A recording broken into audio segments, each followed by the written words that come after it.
오늘 본문은 잘 알려진 오병이어 사건이죠. 주님은 이날 보리떡 5개와 물고기 2마리로 5,000명을 먹이셨습니다. 20세 이상의 남자만 헤아린 것이니 여자와 아이까지 하면 10,000명은 좋게 넘었을 것입니다. 주님이 이들을 먹이신 까닭은 뭐냐? 단지 예수님이 어떤 능력을 가지셨는지, 예수님이 얼마나 대단한 기적을 일으키실 수 있는 분인지 보여주기 위함은 아닙니다. 34절에 그 이유가 소개되어 있죠. 34절에 보면 이런 대목이 나옵니다. 큰 무리를 보시고 그 목자 없는 양 같음으로 인하여 불쌍히 여기사.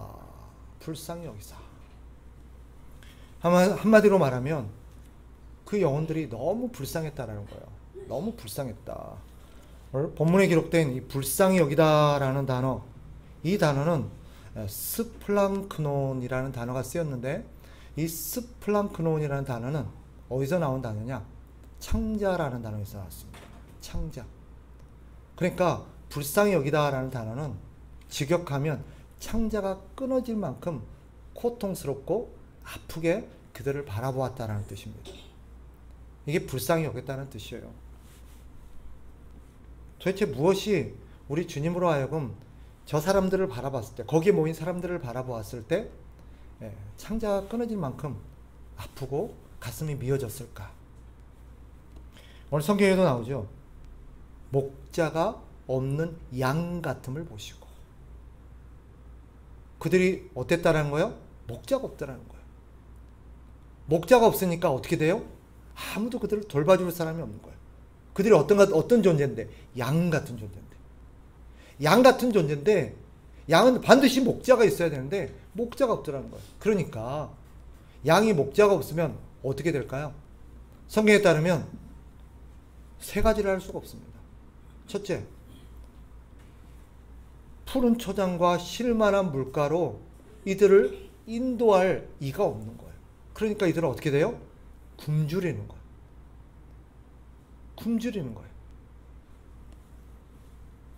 뿐만 아니라 사나운 이리와 짐승들로부터 이들을 지켜줄 자가 없는 거예요. 우리가 아는 것처럼 양 주변을 항상 호시탐탐 뭐가 노리고 있어요? 이리떼가, 늑대가 그들을 노리고 있습니다.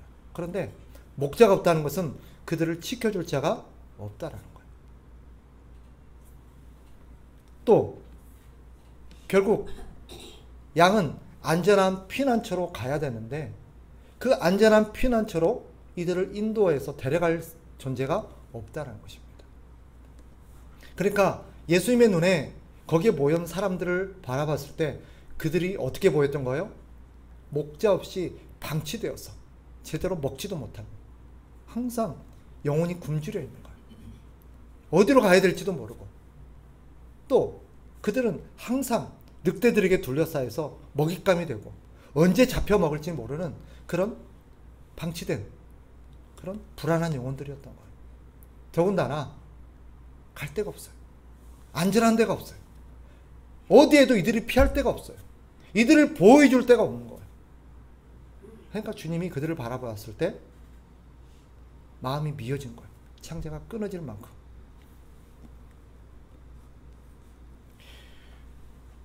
결국 이들은 그렇게 주님 보시기에 방치된 영혼들이었던 거죠. 그런데 그 다음 우리가 주목해 볼 대목이 있습니다. 이들이 이제 저녁이 되어서 먹을 게 없는데, 그래서 제자들이 주님께 뭐라고 요청을 해요? 저들을 다 보냅시다. 촌으로, 마을로 다 보내서 각자 이제 끼니를 해결할 수 있도록 보냅시다 라고 제안을 하죠. 그런데 예수님이 뭐라 그래요? 성경을 보니까 너희가 먹을 것을 주라 라고 말합니다. 너희가 먹을 것을 주라. 물어봅시다. 제자들이 그들을 먹이기에 충분한 양의 돈이 있었을까요? 식량을 비축하고 있었을까요? 없었어요. 제자들에게 그만한 돈이 있을 리도 없고 그만한 양식을 지금 준비해 왔을 리도 없습니다. 주님이 이것을 모르셨을까요? 아십니다. 그리고 실제로 이들을 5천 명이나 넘는 이 사람들을 먹이신 분은 누구세요? 예수님이셨어요. 당신 이들을 다 먹이실 것을 주님은 알고 계셨고 그럴 계획이셨어요. 그런데 왜 제자들에게 너희가 먹을 것을 주라 라고 말씀하셨을까요? 이것은 실제로 너희 먹을 거 없어? 뭐 가져온 거 없어? 너희 돈 없어? 저희도 어떻게 도와줄 수 없어? 라고 물어보신 게 아니에요. 예수님이 너희가 먹을 것을 주라 라고 말씀하셨을 때는 다른 의도가 있었던 거예요. 그게 뭐냐? 장차 앞으로 제자들이 어떠한 삶을 살아야 되는 존재인지를 깨우치고자 했던 거예요. 너희가 먹을 것을 주라 라고 말한 것은 장차 너희는 어떤 사람이 되어야 된다? 예수님처럼 그 무리를, 이 불쌍한 영혼들, 방치되어 있는 영혼들, 유리당하고 있는, 유리하는 이 영혼들을 너희가 불쌍히 여겨서 돌봐주는 존재가 되어야 된다. 너희가 그들을 먹이는 존재가 되어야 된다. 너희가 그들을 인도하는 존재가 되어야 된다. 너희가 그들을 안전한 곳으로 데려갈 수 있는 존재가 되어야 된다는 것을 예수님이 이들에게 깨우쳐 주시기 원하는 거예요. 그러니까 너희가 먹을 것을 주라라는 말은 달리 표현하면 이것이 너희의 사명이다라는 뜻입니다. 믿으시면 아멘. 물어봅시다. 제자들에게만 해당되는 걸까요? 아니면 예수를 믿는 모든 그리스도인들에게 해당되는 걸까요? 네. 모든 그리스도인들에게 해당되는 말이에요. 너희가 먹을 것을 주라 했던 12사도에게만 해당되는 게 아니에요. 이 당시 사도뿐만 아니라 지금 이 글을 읽고 있는, 예수님의 말씀을 듣고 있는 모든 예수님의 제자들, 모든 예수님의 백성들에게 하시는 말씀인 줄 여러분 믿으시기 바라요. 그러니까 우리에게도 하시는 말씀이에요. 너희가 먹을 것을 주라. 이것은 단순히 그들이 먹을 것이 없으니 그들의 육체의 필요를 채워주라, 그들을 부양해라 라는 의미가 아닙니다. 주님께서 보세요. 우리가 단순히 34절로 돌아가 보시면 예수께서 나오사 큰 무리를 보시고 그 목재 없는 양 같음으로 인하여 불쌍히 여기사, 그들이 유리하는 영혼, 방치되어 있는 영혼, 아무도 돌봐줄 수 없는 그런 불쌍한 영혼들임을 아시고 주님이 그 다음 하신 게 뭐예요? 여러 가지로 가르치시더라고 하셨어요. 이게 바로 제자들에게 기대하는 거예요. 물론 예수님은 이들이 배고플 때 먹이기도 하셨어요. 이들의 육체의 필요, 아플 때 병도 고쳐주셨고, 어떤 문제가 있을 때 문제도 고쳐주셨고, 귀신이 들렸을 때 귀신도 쫓아내 주셨어요. 제자들도 그렇게 해야 될 줄 믿습니다. 제자들도 그렇게 해야 돼요. 그러나 궁극적으로 예수님이 이들에게 하고 싶었고 하셨던 건 뭐예요? 여러 가지로 가르쳐 주는 거예요. 뭘 가르쳐 주셨을까요? 뭘 가르쳐 주셨을까요? 이들이 무엇을 알아야 되는지, 이들의 문제가 무엇인지, 지금 이들의 영혼이 왜 이렇게 되었는지, 이 문제를 해결하기 위해서 어떻게 해야 되는지. 우리가 아는 것처럼 사실 이 모든 문제는 하나님을 떠남으로 인해서 시작된 문제예요. 그걸 죄라고 그러죠. 죄가 뭐예요? 하나님을 떠난 거예요. 하나님을 떠나서 내 인생 내 것이니까 내 마음대로 살겠다, 내가 주인이 돼서 내가 알아서 살겠다, 하나님 신경 쓰지 마세요, 하나님 간섭하지 마세요, 개입하지 마세요, 내 인생이에요, 참견하지 마세요 라고 하면서 하나님 아버지를 떠남으로부터 모든 것이 시작되었음을 성경은 가르칩니다. 탕자의 비유는 그것을 가장 극적으로 보여주는 내용이죠. 그러니까 예수님이 오셔서 이들에게 가르쳐 준 게 뭐예요? 너희 문제가 왜 이렇게 된 줄 아니?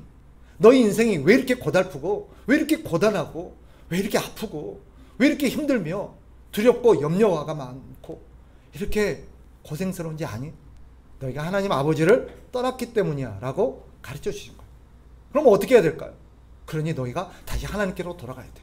내 말을 듣고 내 말을 믿고 내 말대로 너희는 하나님께로 돌아가. 이 모든 것을 가르쳐 준 거예요. 지금 너희가 처한 상황이 이런 거예요. 지금 너희를 노리는 자들이 있어. 너희가 이렇게 살면 너희는 결국 망해. 너희는 결국 나락으로 떨어질 거야. 너희를 도와줄 사람 아무도 없어. 너에게 바른 얘기, 진리 얘기해 줄 사람 없어 라고 주님이 가르쳐 주신 거예요. 제자들에게 기대하는 게 바로 이런 거예요. 너희가 먹을 것을 주라라는 말은 단순히 육신의 양식을 주라는 게 아니라 영혼의 양식도 공급해라라는 의미입니다. 영혼의 양식이 무엇입니까? 예수님의 말씀이죠. 우리가 익숙한 표현으로 바꾸면 복음이죠. 너희가 그것을 주라는 거예요. 이 안에는 어떤 의미가 담겨 있냐면 이런 의미가 담겨 있어요. 너희가 아니면 아무도 그들을 이 진리의 양식으로, 생명의 양식으로 먹일 자가 없다라는 의미가 담겨 있어요. 왜? 그들 스스로는요, 이 영혼의 양식을 먹을 힘이 없기 때문에. 왜 그럴까요? 그들의 영혼에 죄가 그들의 마음을 막고, 그들의 눈을 막고, 그들의 귀를 막아서 하나님의 말씀을 들을 수 없게 만든 거예요. 관심도 없어요. 신경도 안 써요. 그러니까 너희가 가서 그걸 들려줘야 돼. 그렇지 않으면 그들은 들을 기회가 없을 거야. 또 이 안에는 어떤 의미가 담겨 있냐면 너희가 그들이 꼭 알아야 되고 그들이 꼭 먹어야 되고 그들이 꼭 섭취해야 될 진짜 진리, 진짜 양식을 먹여줘야 돼. 왜? 그들은 뭐가 진짜인지를 모르니까. 이 말을 들리면 이 말도 믿고 저 말이 들리면 저 말도 들어요. 여기서 자기의 솔깃한 얘기를 하면 그런가 싶어서 글로 가요. 저기서 저 얘기하면 절로 가요. 그런데 그들은 뭐가 진짜인지, 뭐가 진짜 생명의 양식이고 뭐가 진짜 진리의 말씀인지 몰라요. 그러니까 너희가 알려줘야 돼. 그거 가짜야. 그 말 들으면 안 돼. 글로 가면 안 돼. 내 말을 들어야 돼. 예수님이 진짜예요. 예수님의 말씀이 진짜예요. 라고 알려줘야 된다는 의미가 담겨 있어요. 여러분 기억하십시오. 그들은요, 스스로 힘으로는 먹을 수도 없지만 뭘 먹어야 될지도 몰라요. 뭐가 진짜인지도 몰라요. 저와 여러분이 알려주지 않으면 그들은 몰라요. 여러분 우리가 보잖아요. 오늘 얼마나 많은 사람들이 거짓된 가르침에 미혹되어서 이단으로 따라갑니까? 근데 놀라운 건 그들은 그것을 진짜로 알고 있어요. 그것을 진짜로 믿고 모든 인생을 거기다 걸어요. 종교적인 것뿐만 아니죠. 오늘 얼마나 많은 사람들이 사기꾼에게 당합니까? 왜 당해요? 사기꾼에게 당하지 않은 사람은 도대체 그 사람들이 왜 당하는지를 몰라요. 이해가 안 되죠, 그죠? 여러분 이해돼요? 그럼 왜 당할까요? 그걸 진짜라고 믿기 때문에.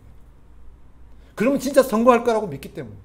그들의 말이 진짜라고 믿는 거예요. 그들은 속이고 있는데. 거짓인데. 달리 말하면 주변에는 이들을 사기치고 이들을 망하게 하고 이들을 무너뜨려서 이들을 이용해서 자기 뱃속을 채우려는 이리떼들이 너무너무 많아요. 우리 주변에 이리떼가 너무 많습니다. 그 사람들로부터 그 영혼을 지켜줄 사람은 우리밖에 없어요. 다 그래요. 예외가 없어요. 여기 있는 우리도 마찬가지예요. 우리 주변에는요, 항상 거짓된 이리떼가 있어요. 우리를 속이려는 사람들이 있어요. 그래서 혼자서는 못 사는 거예요. 지체가 필요해요. 진짜를 얘기해 줄 사람이 필요해요. 거짓으로부터 그 사람을 보여줄 사람이 필요해요. 그 사람이 속이 또 그런가 싶을 때. 마지막으로 예수님께서 너희가 먹을 것을 줘라. 너희가 먹을 것을 줘야 돼. 라고 말하는 그 의미 안에는 어떤 의미가 내포되어 있냐면 그들은 너희가 아니면 어디서 구해야 될지, 어디로 가야 될지 모른다는 거예요. 오직 신자들만이, 오직 예수님을 믿는 제자들만이 참된 양식이 예수님께만 있다는 것을 압니다. 예수님의 말씀만이 참된 음료요, 참된 양식이요, 생명의 떡이라는 것을 압니다. 예수님께로 가야 돼요. 그런데 거짓 예수를 표방하는 사람들이 너무 많아요. 자기가 예수라고 그러고 여기가 진짜 교회라고 그러고.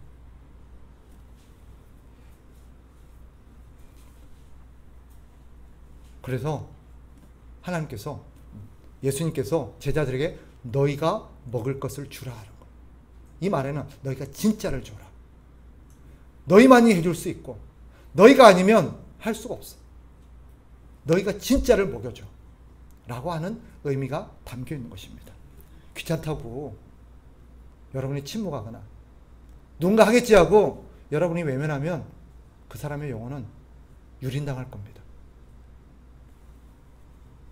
여러분, 성경은 예수님 외에는 참된 목자가 없다라고 가르치십니다. 아멘. 34절에 말씀하시죠. 큰 무리를 보시고 그 목자 없는 양 같음으로 인하여 불쌍히 여기사. 예수님 보시기에 세상에 이 수많은 사람들이 있는데 이들을 돌봐줄 목자가 있대요, 없대요? 없대요. 이 말은 무슨 말인지 아세요? 예수님 외에는 이 세상에 참된 목자가 없다는 뜻입니다. 사람은 목자가 아니에요. 신자도 목자가 아닙니다. 사역자든 누구든 목자가 아니에요. 목자는 오직 예수님밖에 없어요. 그럼 우리는 뭘까요? 참된 목자인 예수님의 심부름꾼입니다. 예수님이 이 땅에 오신 이유입니다.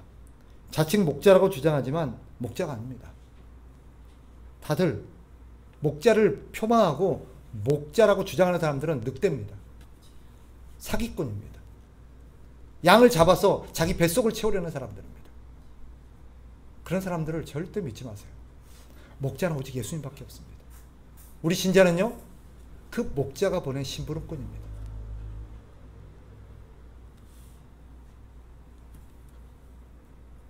따라서 모든 사람들은 예수님의 말씀, 예수님의 은혜가 필요합니다. 사람의 말이 아니라, 사람의 지식이 아니라, 우리의 경험이 아니라 오직 예수님의 말씀이 필요한 줄 믿으시기 바랍니다. 따라서 우리 신자들이 해야 될 역할이 무엇이겠습니까? 바로 유린당하고 있는 영혼들에게 예수님을 소개하고 예수님의 말씀을 듣게 하고 예수님을 만나서 예수님의 은혜 안에 거하게 해야 할 줄 믿습니다. 우리가 돌보는 게 아니에요. 예수님이 그들을 먹이시고 입히시고 돌봐야 됩니다. 우리는 그들이 예수님을 만날 수 있도록 해야 돼요.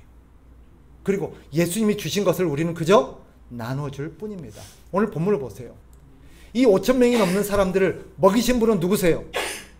예수님이세요. 예수님이 그들을 먹이셨습니다. 그런데 실제로 보세요. 제자들의 역할은 뭐였어요? 예수님이 떡을 주시고 물고기를 주시고 양식을 주셨을 때 제자들은 뭘 합니까? 그것을 사람들에게 나눠줘요. 나눠줍니다. 그게 제자들의 역할이에요. 그게 사람들의 역할이고 그리스도인들의 역할인 줄 믿으시기 바랍니다. 우리는 뭐 하는 사람이에요? 예수님이 주신 것을 나눠주는 거예요. 예수님의 말씀을 나눠주는 거예요. 예수님의 은혜를 나눠주는 거예요.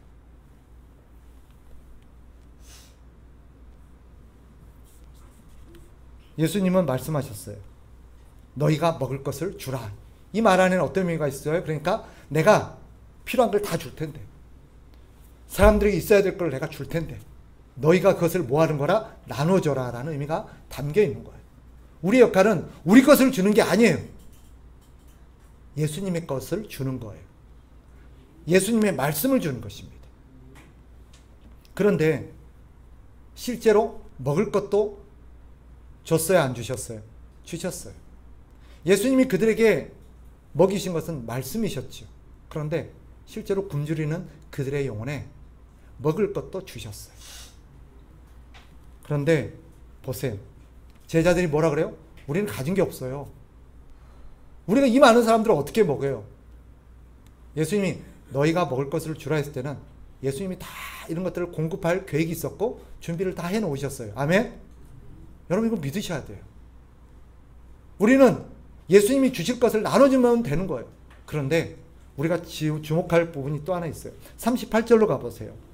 제자들이 우리에게 이 많은 게 어디 있습니까? 라고 했을 때 예수님이 하시는 말씀 보세요. 이르시되 너희에게 떡 몇 개나 있는지 가서 보라 라고 말합니다.